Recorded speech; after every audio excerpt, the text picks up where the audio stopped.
H5 మీడియాకి స్వాగతం. మంచిర్యాల జిల్లా దండేపల్లి గ్రామానికి చెందిన రోడ్డు ప్రమాద బాధితులను ఆదివారం రోజున డీసీసీ అధ్యక్షురాలు కొక్కిరాల సురేఖ ప్రేమ్సాగర్రావు పరామర్శించారు. ఈ రోడ్డు ప్రమాదంలో మరణించిన ఉపాధి హామీ కూలీల కుటుంబానికి 20,000 చొప్పున, ప్రమాదంలో గాయపడిన 16 కుటుంబాలకు 10,000 రూపాయలు, 25 కిలోల బియ్యం కొక్కిరాల రఘుపతిరావు స్మారక ట్రస్టు ద్వారా అందజేస్తున్నామని తెలిపారు. అదేవిధంగా ప్రభుత్వం నుండి రావాల్సిన పరిహారం కోసం కూడా ఎమ్మెల్యే ప్రేమ్సాగర్రావు చర్యలు తీసుకోనున్నట్లుగా ఆమె తెలిపారు. మంచిర్యాల నియోజకవర్గంలో ఏ కుటుంబానికి ఆపద వచ్చినా ఎమ్మెల్యే కొక్కిరాల ప్రేమ్సాగర్రావు ఒక సోదరుని వలె వారికి అండగా ఉంటారని ఆమె తెలిపారు.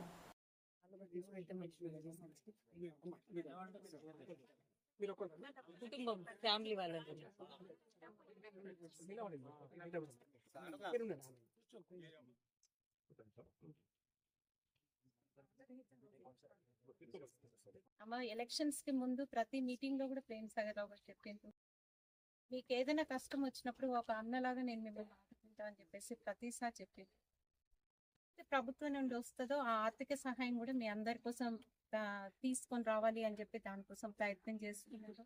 అయితే మీరు అందరు కూడా పనులకు వెళ్ళి రోజు కూలీలకు వెళ్ళి ఉంది అన్న ఉద్దేశంతో ట్రస్ట్ ద్వారా కొన్ని బియ్యం, అలాగే ఒక్కొక్కరికి 10,000 రూపాయలు, అంటే అదృష్టవశాత్తు మీ ఎవరు కూడా ఒక అమ్మ చనిపోయినరు, కానీ మిగతా వాళ్ళు మీ అందరు కూడా ప్రాణాలతో బయటపడ్డాం. అంత పెద్ద యాక్సిడెంట్